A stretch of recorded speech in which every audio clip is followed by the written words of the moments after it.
Welcome to Mental Health Pathfinders. I'm your host, Erin Connors. Today, I'm joined by APA's new president, Dr. Mark Rapaport, for a conversation about his vision for the year ahead and the role APA members can play in shaping the future of psychiatry. Dr. Rapaport is founding CEO Emeritus of the Huntsman Mental Health Institute at the University of Utah and an adjunct professor in the Department of Psychiatry and Behavioral Sciences at Stanford University. Throughout his career, he has focused on advancing research and education, patient care, and public understanding of mental health. Dr. Rapaport, it's a pleasure to have you here today. Thank you very much, Erin. It's a pleasure to be with you, and I'm excited about the forthcoming year. Absolutely. And as you step into the year as APA president, what do you most want members to know about your vision for this year ahead? Well, I'd like members to understand the tremendous need for continuity with the wonderful work that was done by Dr. Mistman Rivera. We're going to be moving ahead with the strategic plan and the objectives of the strategic plan. And thanks to the great leadership of Dr. Wills, what we're doing is creating dashboards so that members can be looking, at our APA website and following the progress that we're making. The strategic plan is so exciting, focusing on medical leadership, focusing on member value and the quality of life for our members, as well as one APA and being a strong and efficient organization. So I'm absolutely thrilled to continue that work and drive it forward. There's so many critical short, intermediate, and long-term projects related to those three sort of pillars of our strategic plan. And in your remarks at the APA annual meeting, you emphasized two ideas. We hear you and we need you. What have you been hearing most and clearly from members, and where do you need them most to step forward? Sure. Well, what we've heard from members is very clear. They want an organization that is flexible and responsive to major issues as they come up in mental health and psychiatry.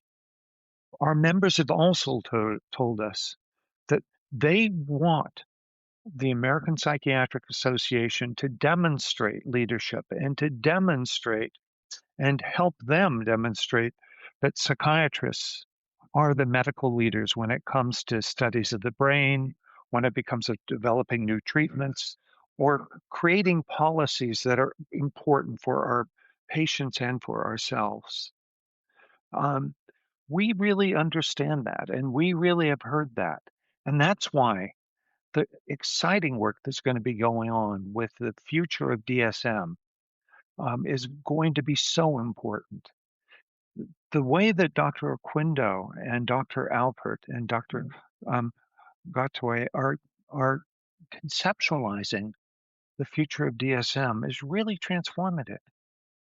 It allows us to conceive of what's going on with our patients in four ways, in terms of their social determinants of health and developmental history and trauma history, in terms of understanding the biology of these syndromes that we treat, these complex brain syndromes, as well as understanding that there are certain types of features that cut across all of our current nosology, things like anxiety, sleep disturbance, cognitive disturbances, and that as we holistically treat our patients, treating them in terms of their needs in terms of social determinants, treating them in terms of their past history of trauma and developmental history, as we look at treating them in terms of their presenting conditions, we need to keep in mind this holistic approach where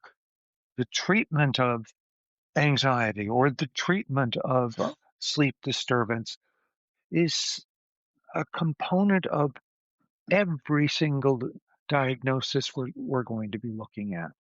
The other thing that is really exciting to me is the idea that as we assess a patient for the first time, instead of boxing them in initially into a fixed diagnosis, we're going to have larger diagnostic clusters like psychosis and mania, or substance use disorders, or mood disorders in general, and then create a model where over time, as we know that patient better, we'll have a much more specific singular diagnosis. So we won't have the problems we've had with somebody having schizophrenia, schizoaffective disorder, and bipolar disorder at the same time, which makes no sense.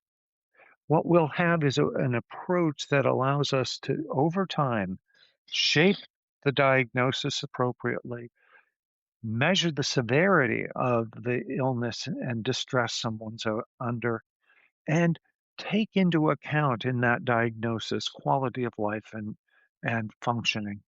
So we're looking at a completely new conceptualization and future for the DSM that to me is exciting and a great example of the APA taking true medical leadership. Um, so that's one of the things I'm very excited about. But there are a host of other ones. Just ask away. I'll fill your entire day with conversation. I love that. But I think maybe we should get into some issues as well, because I know you talked Yep. about scope creep, ghost panels, parity as things that directly affect patient care, obviously. So talk about why these are such urgent issues for psychiatrists and their patients right now. Yes. It is absolutely correct that um, we as a field, in order to really help our patients, must gather data and advocate when it comes to issues like scope creep.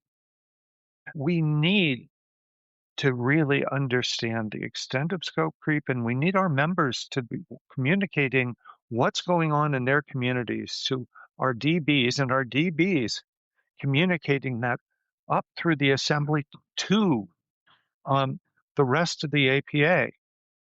Because if we understand the extent of scope creep, if we understand what is going on,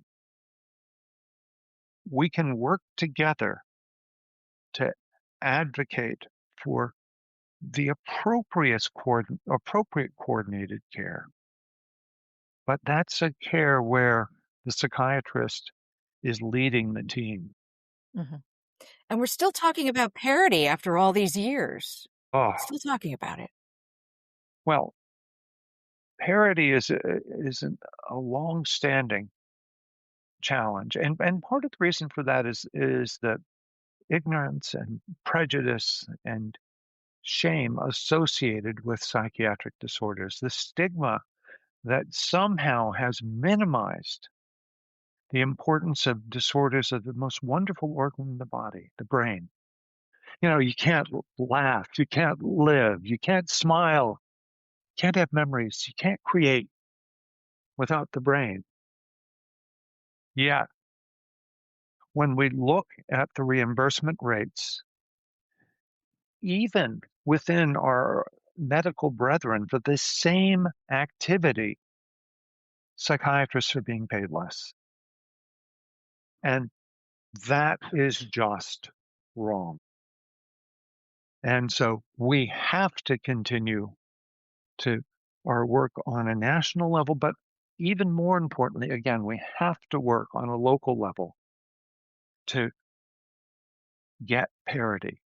We have to inform our health systems of the value of what we do. And in fact, one of the things that I've done over the last 4 years is work with the Sorensen Impact Institute and the Health Economics Corps at the University of Utah, and we have actually developed the first monetization of the social impact of what we do in psychiatry.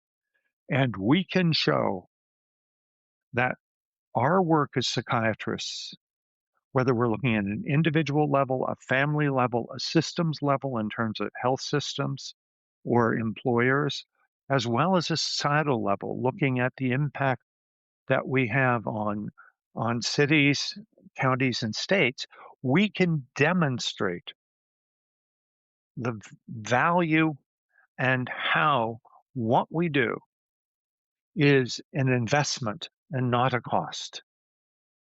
So let me just make one point about that. We prototyped a crisis care model when I was at the University of Utah. And what we showed is in our crisis care prototype, 4,000 individuals were seen.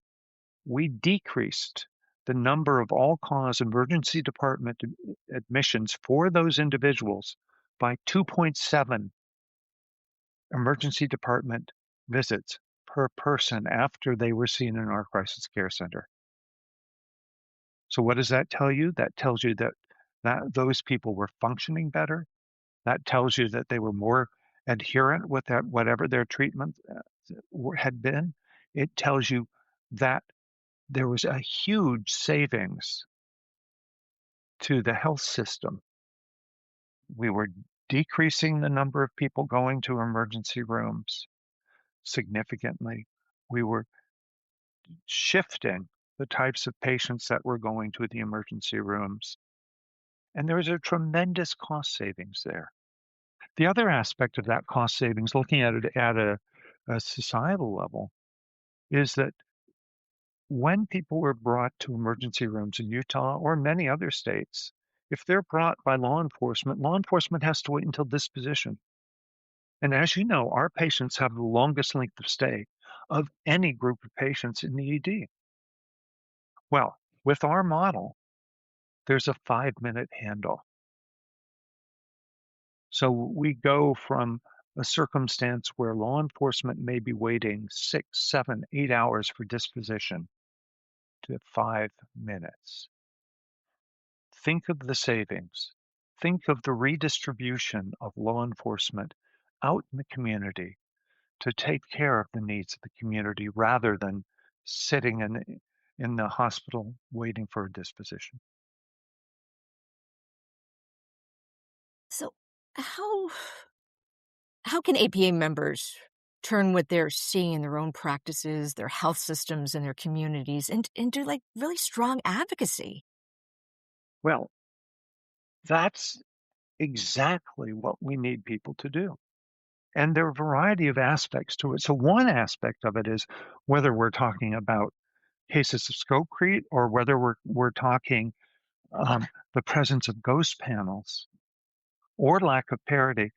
What we need is for our members to be communicating this, giving these examples to our district branches so that they can give us the data that we need to nationally advocate for it. But actually, the most important work is going to be in the health systems and in the cities and in the states that our members live in. And what we need our members to do is to get involved in advocating for appropriate limitations on scope. And we're willing at the APA Central to help do that, but they need to be the ones talking to their city council people, to their county representatives, to their state representatives, and to their federal representatives about their concerns. One of the things I learned years ago when I was working at the NIH was that when congressional individuals get letters or of concern from members, particularly letters where they say, and I want a response, the representatives hear that because they calculate that each one of those letters represents a certain block of voters. And so they take that very seriously. And they actually, when I was at the NIH, one of my jobs was to respond to those requests from constituents and send back to the Congress people the information that they needed to respond to their constituencies. So by advocating, by actually contacting your representatives when it comes to mental health issues, whether it's scope creep, whether it is the presence of ghost panels, whether it is a lack of parity, we can make changes together. but that's going to be very, very important work for us.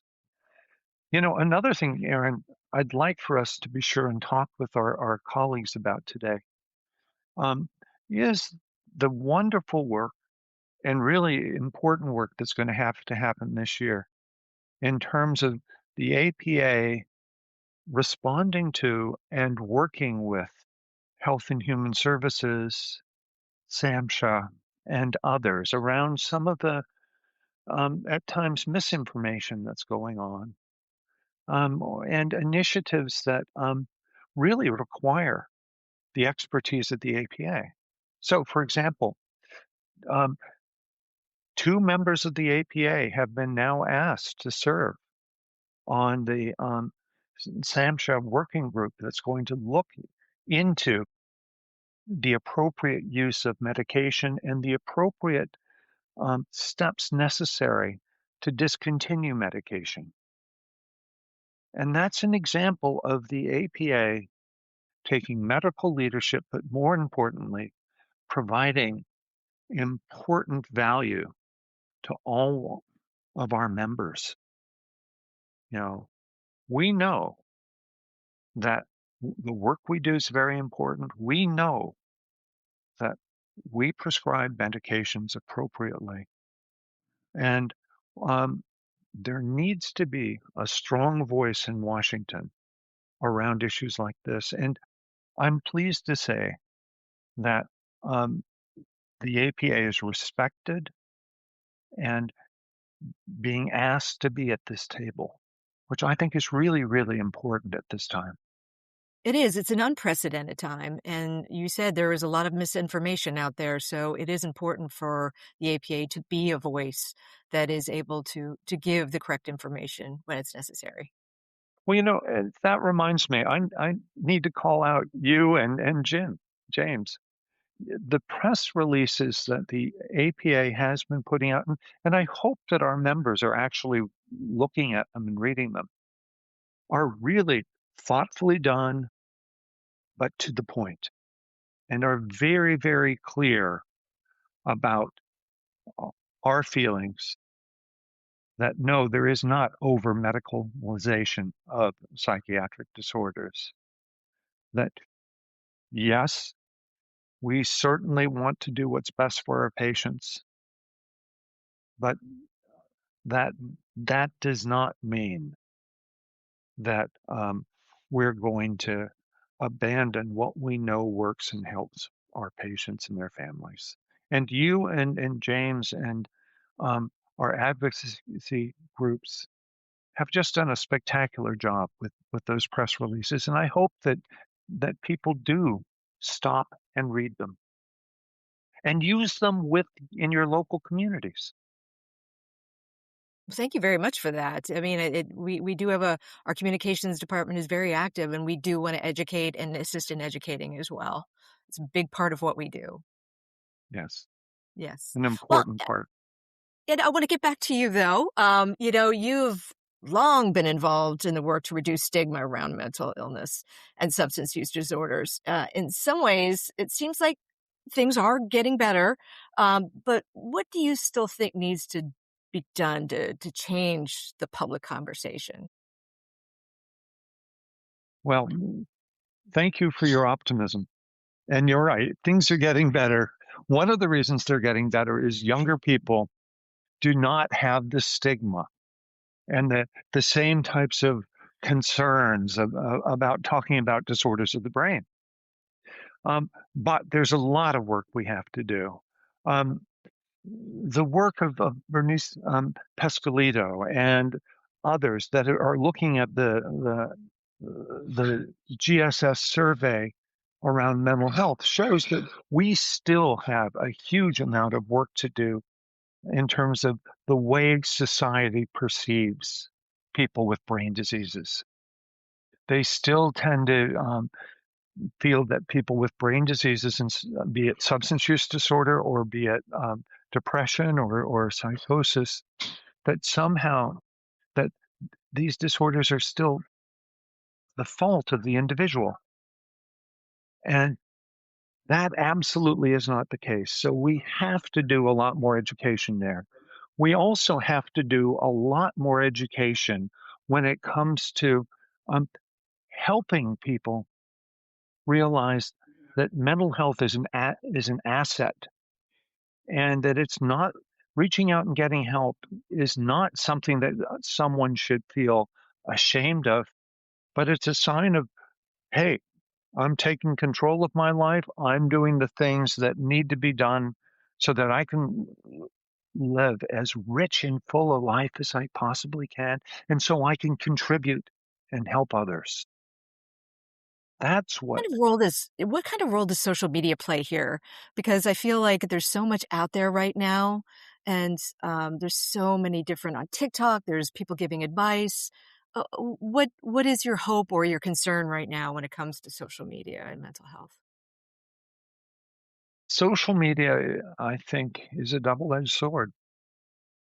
The good news about social media is that um, for some individuals, particularly people in rural settings or people that have felt somehow marginalized, it's possible to find certain groups that are supportive of one another.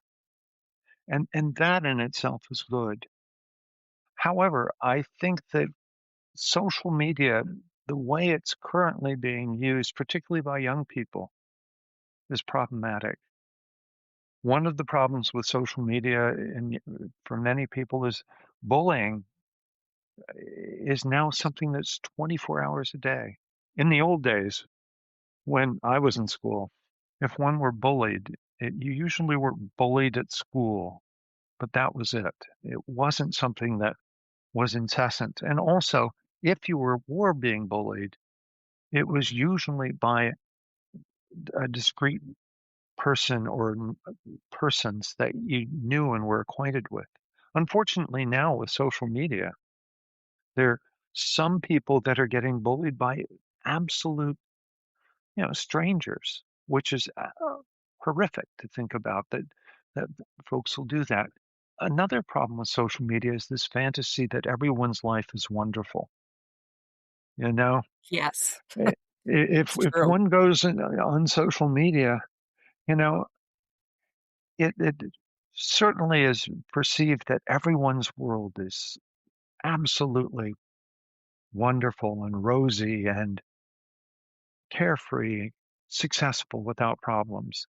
And we know that's not the case. Everyone's life is full of twists and turns. Everyone's life is full of obstacles and sadness, as well as periods of joy.